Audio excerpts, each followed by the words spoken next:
আসসালামু আলাইকুম গাইস।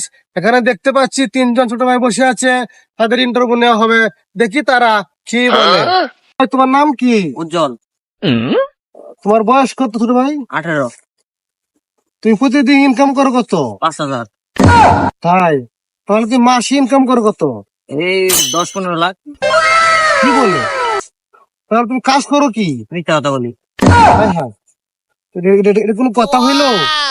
জায়গা ইন্টারভিউ নেওয়া যাবে না। ভাই আমার বন্ধুর ইন্টারভিউটা লয়ে যান। ও তাই, আচ্ছা ঠিক আছে, নিতে হলে। ছোট ভাই, তোমার নাম কি? তোমার বয়স কত? 14-15। তাই? ছোট ভাই, তুমি প্রতিদিন ইনকাম করো কত? 5 লাখ। কি বলে? আপনি মাস ইনকাম করো কত? 10-15 লাখ। হাই হাই, সাড়ে সব বনাস, কি বলে এসব? তাহলে তুমি কাজ করো কি? চুরি করি। কি বলে? আসার সময় আপনার মানি ব্যাগটা চুরি করে নিয়ে আসলাম, এখন ভিতরে কোনো টাকা নাই। এ কোনো কথা হইলো?